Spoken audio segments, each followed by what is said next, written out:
Assalomu alaykum, aziz qarindoshim Abdullam. Qanday ahvolingizni jaman turibsiz? Alloh teshqamalli xotirjamlik ato qilsin. Oilangizdagilarga mendan salom ayting.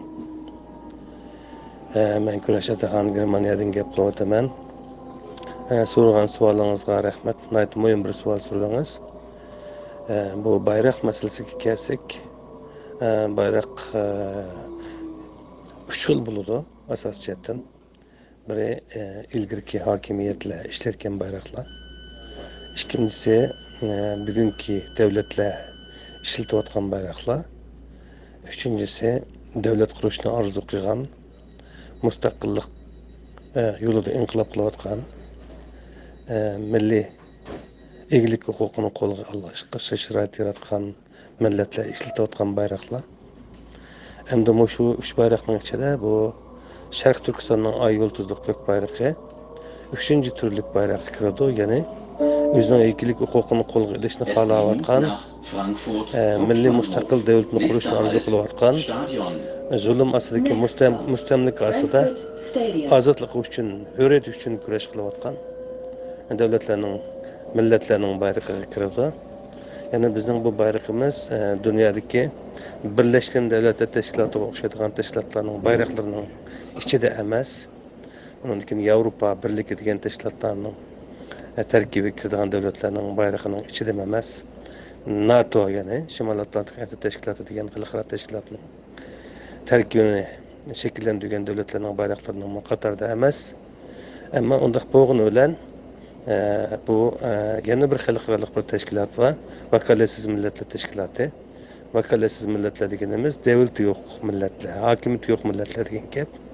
Yani bizga o'xshash boshqa bir millatning zulmi ham qo'l qilishiga qo'shilgan millatlar bizning milliy mustaqillik da'vosini xalqarolashtirish uchun Vakalatsiz Milletler Teşkilatı, yani UNPO degan o'xshaydigan shunday bir teşkilatni qurib chiqqan. O teşkilatning markazi hozir Gollandiyada. Gollandiyadagi shu teşkilatdagi a'zo bo'lgan millatlarning bayroqlarining qatorida Şərq Türkistan'ның ay yıldızlıq gök bayrağı var, bu bir.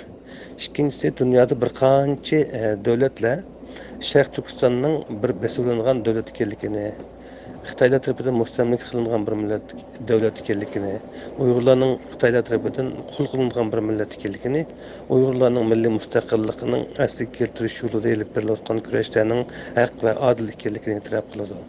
Masalan, şu 2009 yıllık Ürümçi katliamı yüz bergan vaqtda Amerika prezidenti George W. Bush Şərq Türkistan xalqini terror bilan ayblashga bo'lmaydi, bular erkinlik jangchilari deb atadi. Ashkiyatning o'zida Şərq Türkistanning Xitoy tarafidan besivlangan bir davlat ekanligi, Uyg'urlarning qul qilingan millat ekanligi, milliy harakatimizning milliy mustaqillik yo'lida ketayotgan bir harakat ekanligi e'tirof qilingan. 500 ay yıldızlıq kök bayrak e'tirof qilingan Xitoyning mustamlikasi inkor qilingan. Ashunaq bir so'z shu. Undan keyin Shvetsiya, Tayvan, yana shunga o'xshaydigan bir qism davlatlar, yana Turkiya, Ozarbayjon, Qirg'iziston, Qozog'iston, O'zbekiston, Turkmaniston qatorliq turkiy millatlar bevosita Şərq Türkistan'ның ay yıldızlıq gök bayrog'ini osmagan bo'lsa gerçi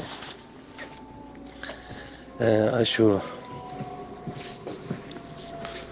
bayrog'imizni milliy bayroqlarning qatoridagi bir bayroq deb qaraydi.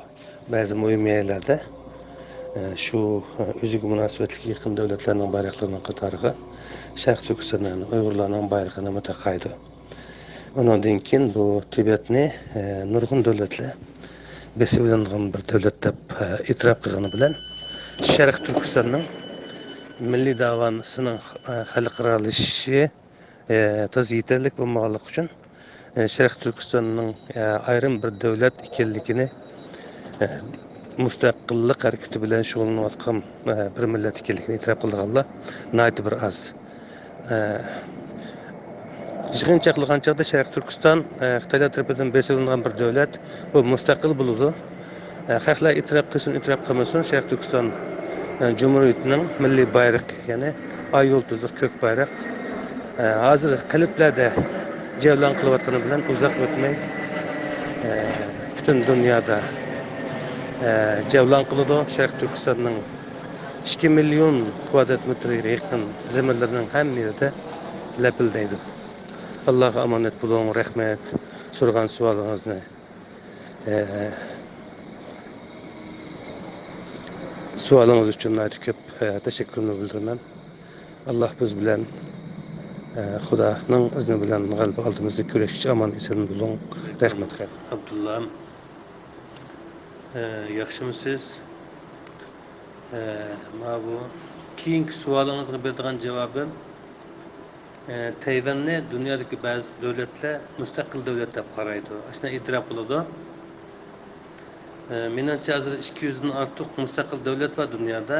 Tayvanni 10 ga yaqin, 10 dan ortiq davlat mustaqil deb e'tirof qildi ekan deb angladim.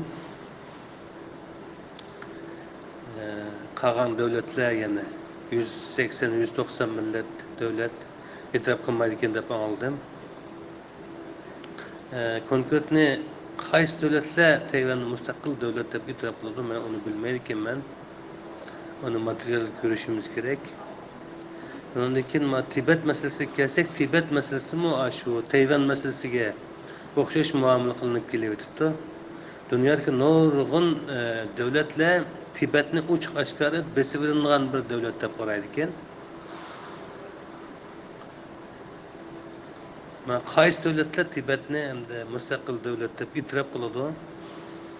Mustaqil davlat darajasida men uni o'qimadim. Uzoq qolmay xuddi Falastinga o'xshash mushu biz ya'ni Sharq Turkiston, Tibet, Hong Kong, Tayvan qatorliq mushu o'rinlar Birleşken Devletler Teşkilatı'na vekil turg'izib qilishimiz mumkin. Falastin mustaqil bir davlat bo'lmagani bilan nurg'un davlatlar tarafidan mustaqil davlatlar qatorida e'tirof qilinadi. Yana bir ish, Sovetlar ittifoqidan bo'linib chiqqan davlatlarning hammani boshqa davlatlar mustaqil davlat deb e'tirof qildi. Masalan, Qozog'iston, Qirg'iziston, O'zbekiston, Turkmanistonlarni. Ama Yugoslaviyadan bo'linib chiqqan ba'zi davlatlarni e'tirof qilmadi. Masalan, Kosovoni dunyoda 30 necha davlat e'tirof qildi. Qolgan 150 ga yaqin davlat e'tirof qilmaydi. E'tirof qilgan davlatlar Kosovoning bayrog'ini dunyodagi davlatlarning bayrog'ining qatoriga tizadi. Ammo e'tirof qilmagan davlatlar tizmaydi. Shuningga o'xshash Tibetni boshqalar besib olingan davlat degachga Tibetning bayrog'ini ba'zi xalqaro so'rinlarda, murosimlarda boshqa davlatlarning qatorida davlatlarning bayrog'ini qatorida tizadi. Ammo bu Sharq Turkistonni hozirgacha xalqaro jamiyat to'liq besib olingan rayon, besib olingan davlat deb e'tirof qilmaganligi uchun xalqaro murosimlarda, bayramlarda yoki xalqaro tashkilotlarda Sharq Turkistonning ayoltuzlik bayrog'ini asmaydi. Ammo ba'zi davlatlar Tibetnikini asadi. Masalan, Tibetning ismini Xitoylar Shizang deb yozadi, ammo butun dunyo Tibet deb yozadi. Nima uchun?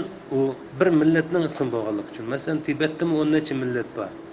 Ular bizga o'xshash palonchi millat bor, palonchi millat bor, palonchi millat bor. Bu ham Tibet desak bo'lmaydi, Shizang deyil demaydi. Ama biz Uyg'urlar nəhayət insanparvar qo'sqimiz ekan. O'zimiz ko'ngilchak, ko'timiz ochiq millat bo'lg'achqa, shu Sharq Turkiston masalasiga kelgan chaqda to'xtamay Uyg'urlarga qo'shib 20-30 ismni sanaymiz. Uning ichida Sharq Turkistonning 70 turim bor. Asli bir davlatning, bir millatning til yozuqi, urf-odatlari, tarixiy an'anasi, dini e'tiqodi hem milliy ma'rifini qo'g'dab qilish uchun qurildi. Masalan, Sharq Turkistonda bir Qozoq davlati, bir Qirg'iz davlati, bir Xitoy davlati yoki bir bo'lmasa bir Tungan davlati qurilmaydi. Chunki bu yerning asosiy aholisi Uyg'urlar. Boshqa millatlarning madaniyati yo'qolmaydi. Chunki boshqa masalan Tunganlarning madaniyati Xitoylarning madaniyatida saqlanganlik, ya'ni til yozuqi, urf-odatlari. Ondan keyin bizning vatanimizdagi boshqa millatlarning madaniyati Mo'ng'ullarning Mo'ng'ulistonda, Qozoqlarning Qozog'istonda, Qirg'izlarning Qirg'izistonda, Tojiklarning Tojikistonda, O'zbeklarning O'zbekistonda qo'llaniladi. Shu sababdan Sharq Turkistonda bir davlat qurilsa, asosiyatdan nuqul holda Sharq Turkiston xalqining butkul hammasining manfaatlarini negizlik yana nuqtali qo'g'dash uchun emas, Uyg'ur millatining milliy mavjudligini qo'llab qilish uchun qurildi. Shunga siyosiy so'rovlarda Uyg'ur va boshqa millatlar deb bilish kerak. Uyg'urlarniki qo'shib boshqa tillarnikini, millatlarnikini sanasak, u chaqda Sharq Turkiston masalasi siyosiy jihatdan, qonuniy jihatdan, undan keyin diplomatik jihatdan nihoyat og'ir ziyonlarga uchraydi. Agar Sharq Turkistonda bir Uyg'ur davlati qurilsa, bu davlat Sharq Turkistondagi boshqa turkiy xalqlarga foydaliqlar bo'lib qilib qolmasdan, undan boshqa turk dunyosiga, bo'lapmi shu Turkiston, Buyuk Turkiston rayonida yashayotgan butun turkiy xalqlarga foydaliq bo'ladi. Ya'ni biz albatta ularning til yoziqini hurmatlaymiz, milliy ma'rifini taraqqiy qildirishini hurmatlaymiz. Ularni o'zimizning qon qarindoshlari. Ondan keyin vatanimizning, millatimizning bir rangdor boylik sifatida e'tirof qilamiz ham qabul qilamiz.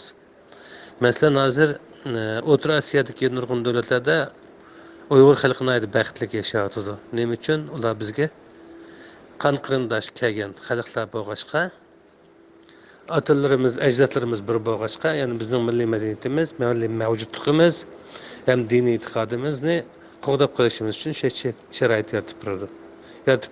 Biz kelajakda Sharq Turkistonda bir Uyg'ur hokimiyatini qursak, tabiiyki Sharq Turkistonda yashayotgan har qanday millatning milliy mavjudligini qo'g'daymiz, til yoziqini qo'g'daymiz, diniy e'tiqodini qo'g'daymiz, milliy ma'rifini qo'g'daymiz, ularning bizga o'xshashlam o'zining sotsial hayotini, qonuniy hayotini, siyosiy hayotini, hokimiyat hayotini sürdürüşü şeriat yaratib turamiz. Gapimni xulosalasam, Tibetning bayrog'i masalasi xalqarada Tayvanning bayrog'i masalasiga biroz o'xshab ketadi. Tayvanning ishlari xalqarada asosda Falastinning masalasiga qarab taraqqiy qiladi, Xudoyim bursa. Buningga ergashib Sharq Turkistonmi shu yo'l bilan o'zining milliy mustaqillik tarafiga surilib mangadi.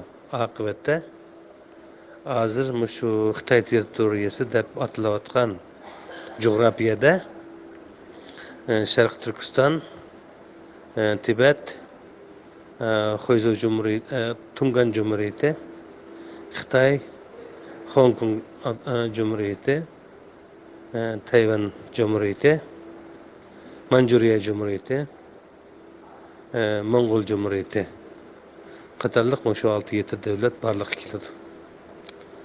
Qolgan gap so'zlar bo'lsa yana paranglashib turamiz. O'zingizni obdan asrang. So'zimning oxirida o'tliq salom alaykum, ehtirom kurashchi, aman eson bo'ling. Rahmat, xayr xo'sh.